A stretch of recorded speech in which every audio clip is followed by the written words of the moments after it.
추격의 시대, 아시아하고 라틴 아메리카 얘기를 좀 해보겠습니다. 앞에 영국하고 이제 서유럽, 미국은 되게 좋습니다. 성공해가지고 다 선진국이 됐으니까요. 근데 아시아 국가는 이제 반대 영향이 나타나기 시작을 합니다. 아시아와 라틴 아메리카는 다른 길을 가게 되는데요. 아시아 국가 같은 경우는 유럽과의 경쟁으로 인해서 탈산업화가 일어납니다. 대표적으로 인도하고 중국 얘기 나오는데요. 비교우위라는 게 좀 존재를 합니다. 뭐냐면은 상대적으로 좀 잘하는 것들이 나타나기 시작을 합니다. 뭐 이런 식이죠. 한국은 반도체에 지금 비교 우위가 있습니다. 그래서 우리는 반도체 만드는 게 좋고요.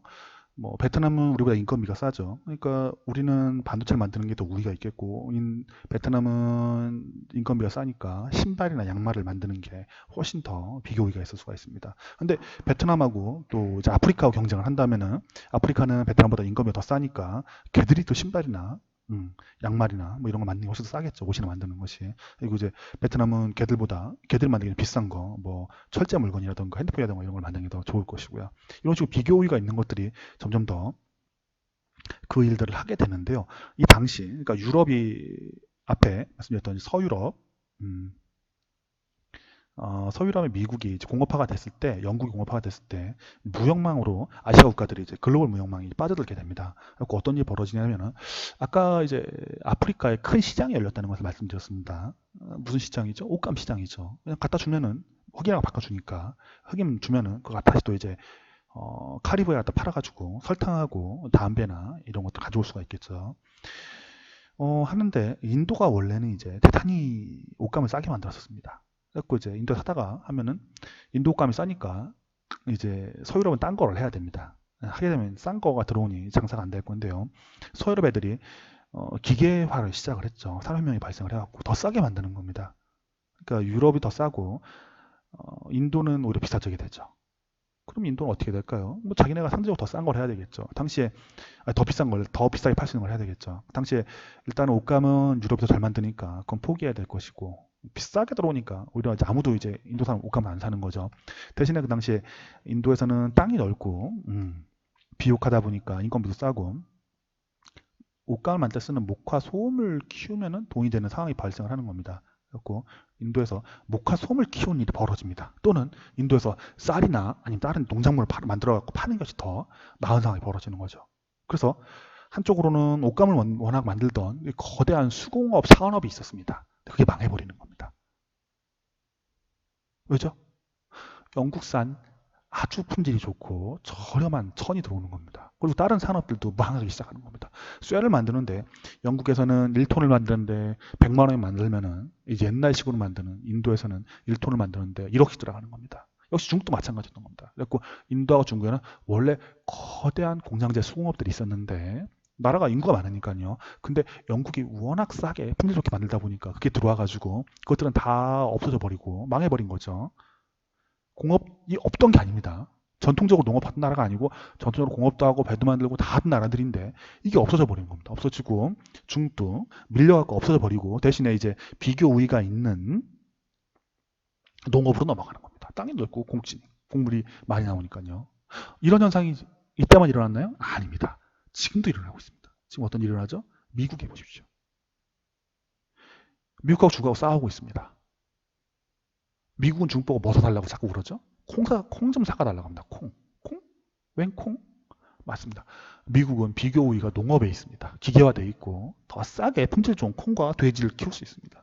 그러니까 그 돼지와 콩을 키우고 중국은 뭐가 있죠? 중국은 제조의 비교 우위가 있는 겁니다. 그래갖고 온갖 물건을 다 만들어가지고 미국으로 수출을 합니다. 핸드폰, 컴퓨터, 냉장고, 세탁기, 에어컨, 신발, 옷까지 전부 다 있습니다. 미국은 식량 아니면 석유 옛날에 이제 못 사는 나라들이 뽑던 걸 갖다가 미국이 뽑고 있고 묘하게도 옛날에 부자 나라 영국이 하던 것을 갖다가 이제 중국이 하고 있는 상황이 벌어졌습니다. 비교 우위에 따라서 이제 바뀌는 것이죠. 이렇게 해갖고 탈산업화, 그러니까 산업에서 빠져나가는 거죠. 미국 같은 경우에도 탈산업화, 서비스 산업화 이렇게 돼버리게 됐죠. 그러니까 이것이 비교 우위에 의해서 이제 아시아가 농업을 하게 되면 부자가 될 수가 없죠. 더 가난한 모습으로 넘어가게 됩니다. 라틴 아메리카는 조금 다른 형식으로 하게 되는데요. 위에 아까 서유럽 얘기할 때 말씀드렸던 이제 네 가지 정책들이 있습니다. 통합시장의 창출, 자국산업의 보호, 은행 설립, 대중교육인데 이거를 좀 불완전하게 받아들이게 됩니다. 통합시장의 창출을 어느 정도까지 하긴 합니다. 뭐 이제 도로를 놓고 철도를 깔고 뭐 이렇게 하죠. 그럼 이제 유럽인도 많이 들어갔으니까요. 그리고 자국산업 보호도 하고 은행도 설립해 보는데 대중교육을 진행을 안 합니다. 왜냐하면 우민화라고 하죠. 위에 백인들이 권력을 잡고 있었기 때문에 이 백인들의 굳이 많이 교육을 시켜갖고 들고 일어나는 걸 바라진 않습니다. 사람들이 많이 배우게 되면은 지각이 생기고 똑똑해지고 뭔가를 알게 되면은 이제 권리에 대해서 알게 됩니다. 들고 일어날 수가 있거든요. 그 당시에 이제 흑인이라던가 아니면 이제 혼혈 민족들이 많이 생기는데 그들에게 글자를 가르쳤어야 됩니다. 근데 이걸 가르치지 않습니다. 대표적인 예로 이런 얘기를 합니다.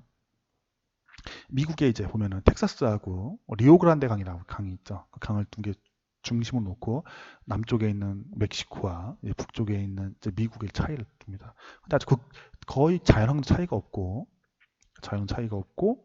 뭐 역사와 문화도 거의 차이가 없습니다. 근데 두 개의 정체가 다르죠. 하나는 미국이란 나라, 하나는 멕시코란 나라인데 왜 한쪽은 잘 한쪽은 못 살게 됐을까? 이거 설명할 때 강력한 이론 중에 하나는 한쪽은 민중에 대해서 교육을 갖다 아주 등한시했습니다. 멕시코죠. 한쪽은 미국식 원래 그 뭐랄까요 신앙 동문체 그 전통이 남아 있어갖고 교육을 엄청 많이 했습니다. 미국에서 옛날에 초등학교 짓기 운동이라는 것이 한번 크게 있었고 중등학교 짓기 운동이라는 것이 크게 있었고 2차 세계대전 끝나고 나서는 고등교육에 대한 어마어마한 투자가 일어났답니다. 그래갖고 교육이 어마어마하게 발전을 했죠. 그래갖고 거의 전 국민이 다 글을 읽을 수 있는 그런 상황이었었는데 멕시코 같은 경우는 엘리트층 같은 경우에는 미국 못지않게 똑똑했습니다. 백인들이었으니까 지배층이었으니까. 근데 대중에 대해서 교육을 안 시키는 겁니다. 7, 80%가 뭐 글을 못 읽는 그런 상황이 된 거죠. 그러다 보니 발전할 수 있는 뭐 가능성이라는 걸 이렇게 세울 때 되게 문제가 많았었습니다. 뭔가 개발을 하고 사람들이 지혜를 모으고 생각을 바꿔서 계속 뛰어가야 되는데 그걸 못했던 거죠. 우리 어떻습니까? 한국은 어마어마하게 교육에 투자를 많이 했었죠. 엄마, 아버지들, 우리 할아버지, 할머니도 어땠습니까? 나는 못 먹어도 우리 자식은 교육시켜갖고 더 잘 살게 해야 되지. 이런 거 하다 보니까 교육이 엄청 많이, 국가에서 투자를 많이 해주고 해갖고 쫓아갔는데 이제 그런 문제들이 있었습니다. 한국의 예를 한번 보죠. 우리도 이 네 가지 정책을 그대로 들여와서 써먹었습니다. 통합시장을 창출했죠. 어떻게 창출했죠? 경부고속도로 놓아가지고 또는 이제 서해안 고속도로 나와서 하나의 거대한 시장을 만들었고요. 내국 도로도 많이 깔았죠. 자국산업보호를 위해서 우리 이제 관세 많이 올렸던 경험이 있죠. 은행도 설립을 해갖고 은행들 많이 있죠. 시중은행 보면 많이 있지 않습니까? 일단 우리 저기 산업은행이라는 게 있죠. 외환은행도 있고 아니면 이제 우리은행, 기업은행 뭐 이런 것도 있었고 필요할 때 자금을 지원했었고요. 대중교육도 어마어마하게 많이 했습니다. 저희 지금 초중고, 대학교까지 거의 대부분 한 7, 80% 정도가 대학교를 나오게 되죠. 이거 뭐 나머지 나라도 다 하는 거 아니야? 이렇게 생각할 수 있는데 그렇지가 않습니다. 동남아에 가면 그렇게 교육을 다 받는 상황도 아니고 교통이 좋지도 않습니다. 저희 보면은 어딜 가도 버스가 왔다 갔다 하고 대중교통도 엄청나죠. 그리고 관세를 올려가지고 산업을 보호하려고 하고 기업하는 사람들한테 돈을 많이 지원해주고 하는 것은 거의 기업 지원 이제 중상주의라고 누가 그러시는데요. 기업 지원 같은 경우에는 거의 뭐 중상주의가 심하다는 프랑스보다 우리가 훨씬 더 강하다고 합니다. 그 정도로 많이 돈을 지원을 해주고 사업하라고 많이 도움을 많이 줍니다. 미국 가면 더 좋잖아 얘기하는데 거기 세계 1등 국가고 걔 빼고 나면 거의 한국이 최고, 세계 최고입니다. 지금 지원해주는 폭이.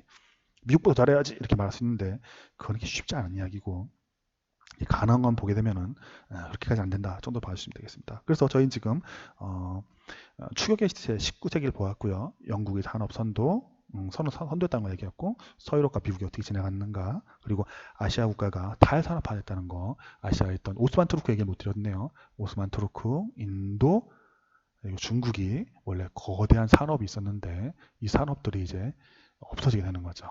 단 하나 일본만 좀 약간 달랐습니다. 일본은 부국강병을 하게 했다고 가서 프로이센의 제도를 배워오고 미국까지 제도를 배워서 서유럽을 흉내를 내가지고 거의 성공을 하고 뒤에 비푸시하려고 아예 성공을 해버립니다. 설명을 드릴 건데요. 일단 추격의 시대에는 먼저 선도적으로 나간 영국을 갖다가 따라잡기 위해서 만들어냈던 미국의 전략을 베껴서 서구 선진국들은 그걸 따라잡게 되고 다른 나라들은 이제 남미 같은 경우에는 일부 받아들였는데 이것들이 잘못 돌아가서 교육을 안 시키고 뭐 선별적 발이다 보니까 약간 문제가 돼가지고 못 따라잡게 되고 그리고 지금도 계속 헤매고 있고 아시아 같은 경우에는 오히려 대국들이 탈산업화, 산업이 갖다 몰락을 하고 그냥 농업국가로 돌아가는 이제 그런 상황이 발생하게 됩니다. 자, 다음번에 20세기 한번 얘기 또 해보겠습니다. 예, 함께 해주셔서 감사합니다.